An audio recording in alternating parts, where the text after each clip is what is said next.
Okay, so this is a FEM tutorial about ANSYS, and ANSYS is just one of the FEM software. We also have like Abacus and Constrain. And in this tutorial, we are using Workbench. There is a lower version of the ANSYS, which is the Mechan APDL. But Workbench is better to use because it's easier to use because you can integrate with the SolidWorks. For example, you can just import the part that you want to analyze and run the simulation easily. So so it's better to teach how to use Workbench first. So in this tutorial, we are going to cover this static structural problem, which is involving the truss of 3 members. And I just borrowed the problem from my previous senior, although I haven't seen her actually. Anyway, let's start. So let's bring the static structural module here.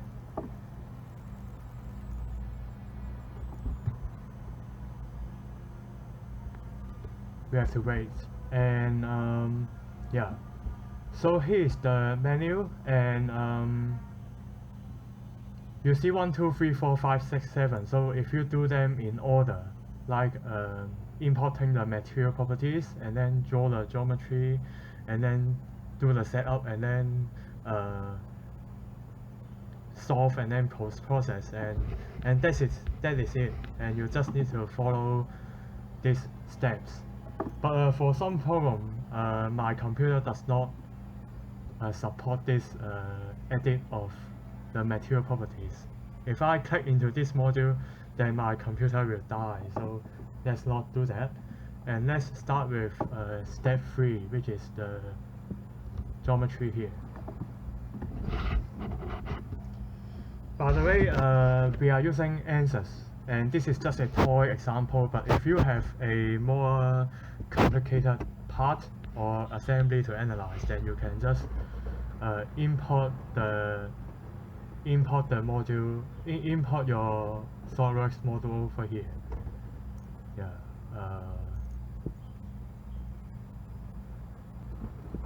Anyway, so let's draw the part in Abacus. In ANSYS, yeah. So the first step is to select the correct plane. So we are looking at the XY plane. So we look at the XY plane, and we can switch to the sketching model. So our truss consists of 3 lines. So let's draw 3 lines. 1, 2, and 3, and we can define the dimensions by clicking the dimension here, and then click horizontal. So the horizontal dimension here is 1.5, isn't it? 1.5.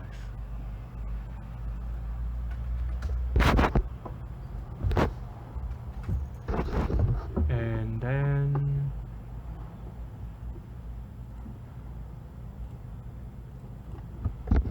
0.8, 0.8,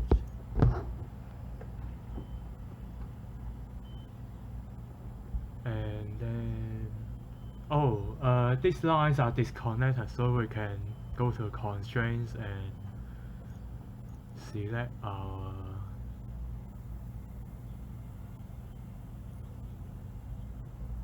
coincident, yeah.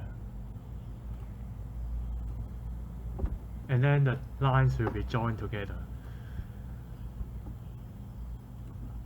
So we can also, the last dimension is 2.8.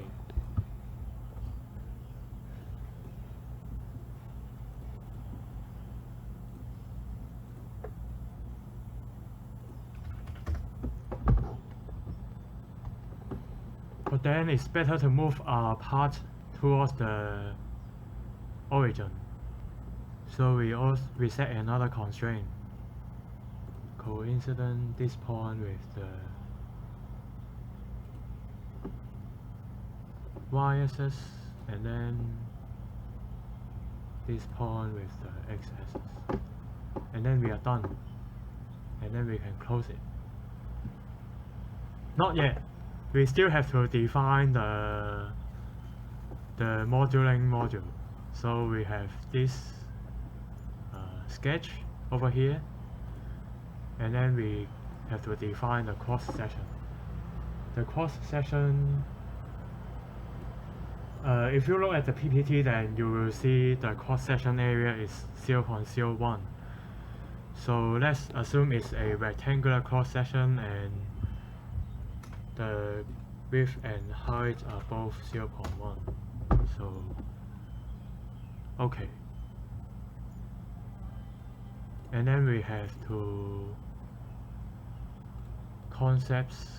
create a line body essentially. So lines, and then base object, select the sketch that we drew and apply.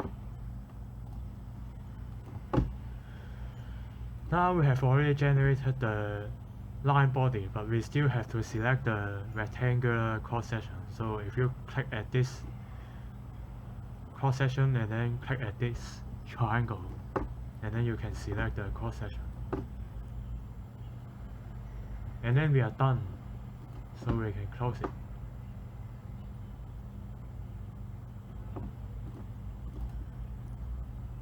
And then we can go to the modeling module. Yeah, modeling module. But then we have to wait for a while.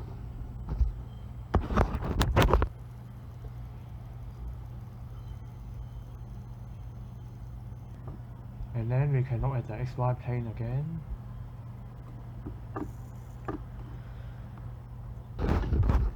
So essentially this part is already done, and we can do the meshing.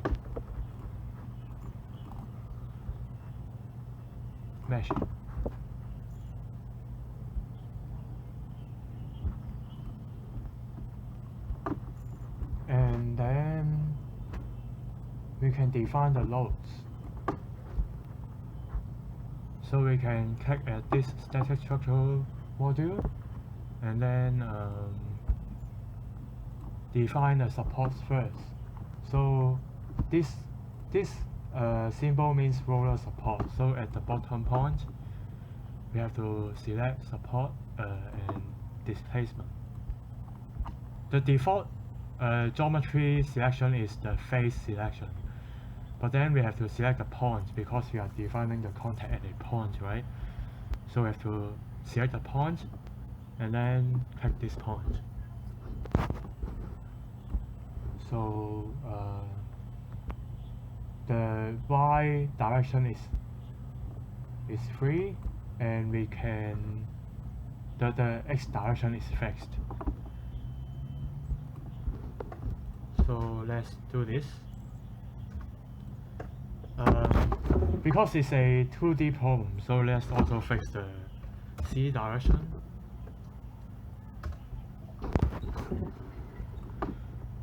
And then for the top point is fixed on both directions. So let's fix all the three components. You have to apply the geometry selection first. So 0, 0, 0, and 0. But then we also have to constrain the rotation DoF, otherwise it will return some error. Actually, it's due to the element type that we are using, so we will look at this later. So let's trust me and define the rotation support. Fixed rotation. So let's just fix the top point and fix all the rotations. And then we have to define the loads. The loads is a vertical force in the y direction downwards at point B. So force. Magnitude is 2.8 kN. and then direction. So yeah, downwards. By the way, I just click on this vertical member and then it will generate the downwards direction. And then we are almost done actually. Then we can just solve it.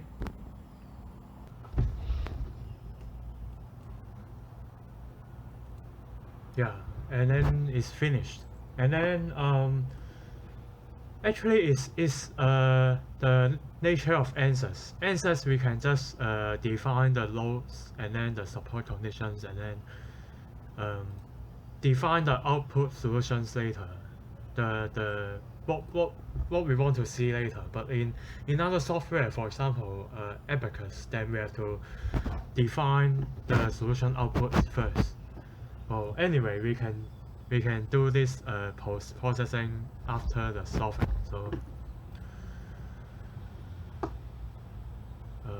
So we have 3 items here. So the first item is axial force, and here I say that is under beam results. So let's find it. Beam results, right? Axial force, and then it's done. All line bodies, and that is what we want to do. Yes.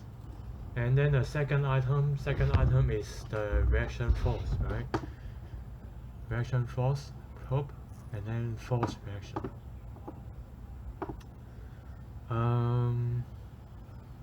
Yes.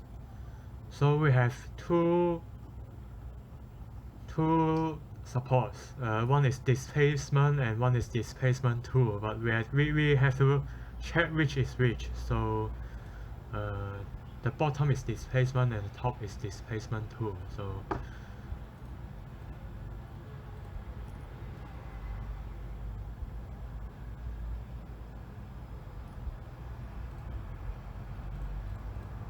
let's do both anyway.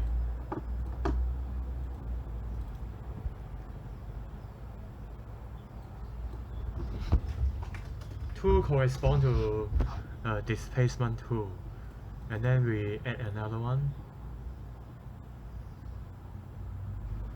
Probe. Yes. And then the last item is displacements. The displacements. Yeah, 2 modes, the total deformation and the directional. So essentially the directional is just the vector sum of the 3 components. Yeah, we can do the x for the directional one. We can just do x-axis. Do y-axis maybe. Do y-axis at the moment. And then we can process all the items. And then we can check. So you can check, you can hand calculate this is a relatively simple problem, and you can just calculate this problem by hand and then check with the results whether it's correct. But in real life problem, you know, it's not that simple. We have to refine our mesh and then check if our results make sense, and see if what we want to model is actually modeled in the model. So there are many technical details, but as a first example, we are done. Yeah.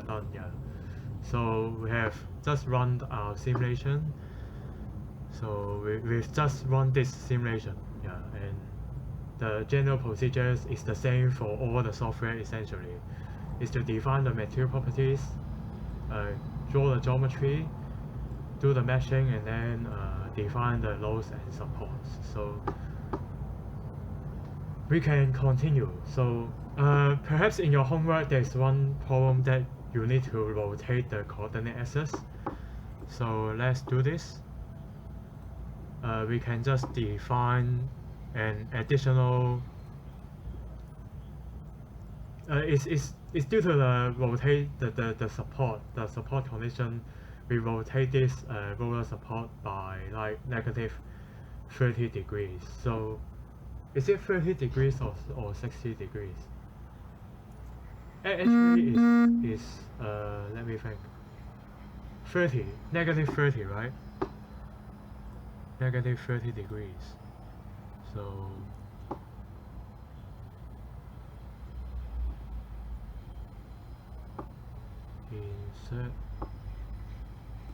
insert a coordinate system, yeah.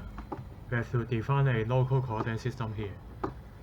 So defined by geometry selection and transformation. Practice, this button is quite hard to find. We have to practice RC over here to rotate by negative 30 degrees then.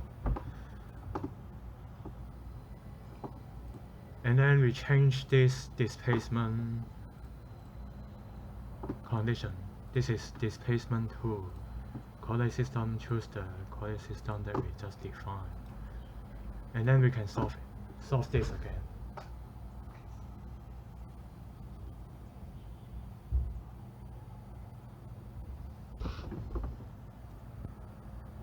You can check with the theoretical result again, but this is just a video about simulation, so you can do this exercise yourself.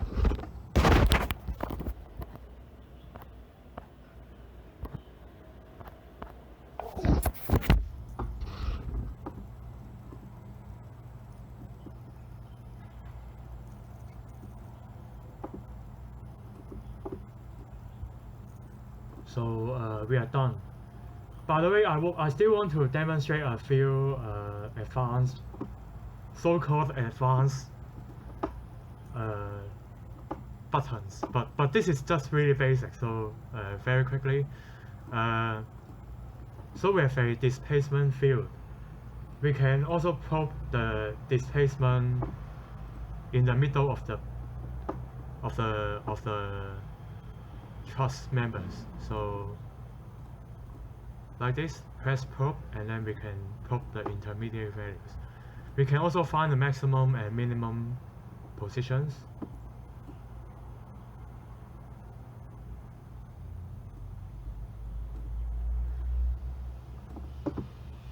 Okay, so we also want to check the element type that we use. So we can just go over solution information and then search element matrix. And then we can see quite a number of types. So we can search like beam 188, and you can see what it is over here. This is the documentation, and then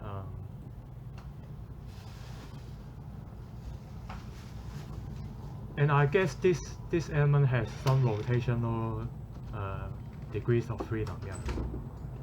So we also have to define the fixed rotation because it has the rotation degrees of freedom. And then what's the next item? The next item is the fancy animation, yeah. So in the simulation, people really like to do this, like playing the animation, right, to show how the element deform. But actually, this is good for visualization, but it's not an actual transient structural analysis. So bear this in mind. And this is the end of the tutorial. Yeah. So